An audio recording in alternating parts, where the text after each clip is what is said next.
Hi, Man Up Marvin here. It's actually Christmas Day, 2012. I just want to wish everyone a very Merry Christmas and a happy and prosperous New Year. I was going through online surfing last night, just looking through the history of Christmas and reading up on the man they named Santa after, Saint Nick. He was actually a true person, a real person, Saint Nicholas. I want to read a story here that I downloaded off the internet, printed it, and here we go. It's titled "The Real Santa." And actually, before I get into that, I want to make sure that you can actually see my website here, and actually you can go there and you can basically enter your email, and you can actually look and see what I'm actually doing for a living, what I'm so excited about for me and my family. Looking to be free next year in 2013, and me and my wife both. It's going to be an exciting year. www.manupmarvin.com. Awesome. Okay, let's get on with the story here. The real Santa. The real Santa lived a long time ago in a place called Asia Minor. It is now known as the country of Turkey. His name was Nicholas. Nicholas' parents died when he was just a teenager. His parents left him a lot of money, which made him a rich young man. He went on to live with his uncle, who was a priest. Nicholas heard about a man who had lost all of his money.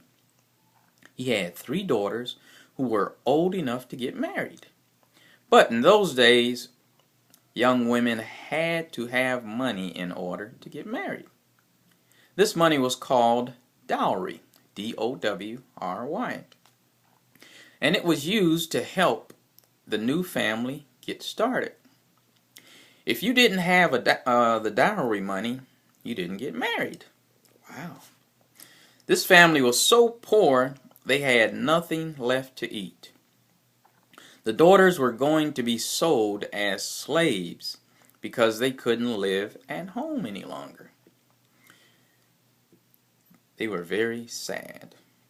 They wouldn't be able to have families of their own, and they would have to be slaves, no longer able to decide where they would live or what they would do. The night before the oldest daughter was to be sold, she washed her stockings and put them up in front of the fireplace to dry. Then all of them went to sleep, the father and the 3 daughters. In the morning, the daughter saw a lump in her stocking. Reaching in, she found a small, heavy bag. It had gold inside, enough to provide food for the family and money for the dowry. Wow. Oh, how happy they were. The next morning, another bag was found. Imagine, 2 of the daughters would now be saved. Such joy. And the next night, the father planned to stay up to find out who was helping his daughters. I don't blame him. I'd probably do the same. He dozed off, but heard a small clink, and another bag landed in the room. Quickly, he jumped up. He ran out the door. And who did he catch ducking around the corner? Nicholas, the young man who lived with his uncle. Nicholas, it's you. Thank you for helping us. I hardly know what to say. Nicholas said, please do not thank me. Thank God that your prayers have been answered. Do not tell anyone about me. Nicholas continued helping people. He always tried to help secretly. He didn't want any attention. Thanks. He didn't want any attention or thanks. Years passed by. He was chosen to be a bishop. Bishop looked for Basically, Bishop looks after their people as shepherds look after sheep. And that is what Nicholas did. When there wasn't any food, he found wheat. So no one went hungry. He always helped people who were in trouble. All his life, Nicholas showed people how to love God and care for others. What an awesome man. Everyone loved Nicholas. He died.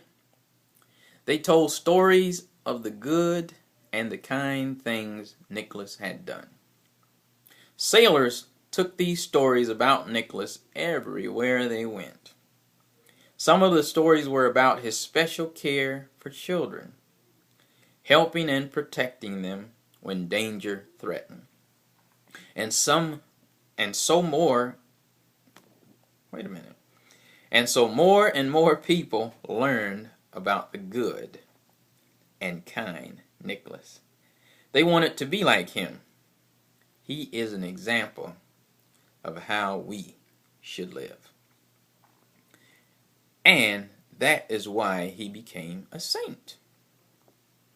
This story of the real Santa Claus, Saint Nicholas, till this day people say that Saint Nicholas or Santa is a special friend of children. The end. And that's just one of the many stories you can find on the internet about Saint Nick. And they also said he used to wear red, and he had a red cap. He had a white beard.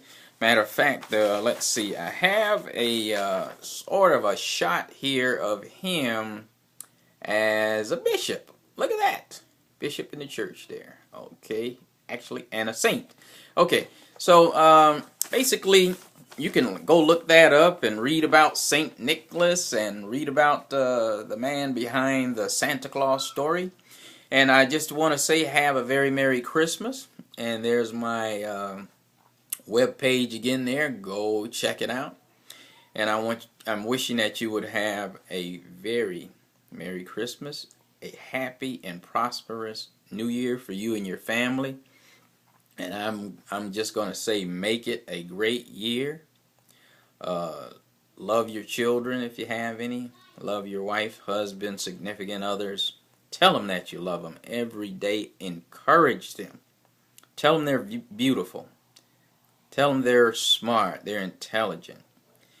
Look for the great things in them and tell them every day, wow, you're so good at this. Share with them that you appreciate them.